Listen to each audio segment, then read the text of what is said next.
Hey everybody, this is Brian with Seafoam. In this video, we're going to cover a question we get all the time, and that's how do I pass an emissions test with my older gasoline car or truck? So before we get started, I want to talk real quick about emissions. So what are emissions? There are two sources of emissions or pollution that are caused by gasoline engines. One is fuel evaporation. So gasoline is always evaporating into the atmosphere, and we end up with all this unburned petroleum energy in the atmosphere where it doesn't belong.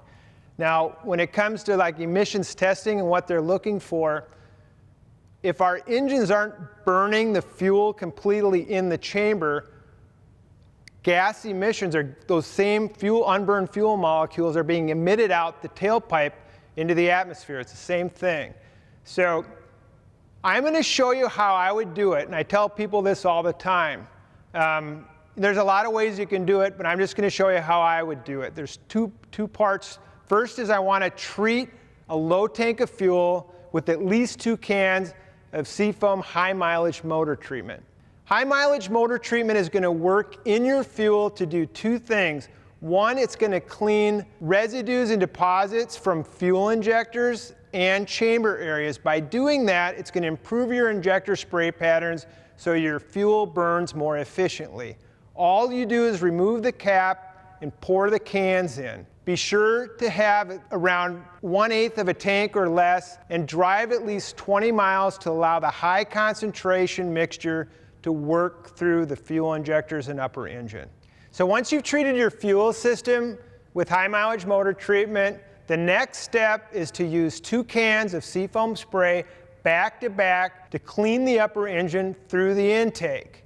Now, Seafoam spray does the real heavy lifting when it comes to cleaning upper engine areas. Think of it this way. You're adding like a straight concentration of Seafoam into the upper engine in a matter of 5 minutes per can. So it's going to do a terrific job of cleaning all those chamber hemisphere deposits, intake valve deposits. All that is going to get cleaned away so those chamber areas can burn that fuel more efficiently. That's all there is to it. Now, one last thing I would tell you is don't go directly to the testing facility right away. You can do this a day before, 2 days before, a week before. Just understand that you've done the cleaning. It's not going to get dirty right away. And that's all there is to it. I hope this was helpful. Good luck, and thanks for watching.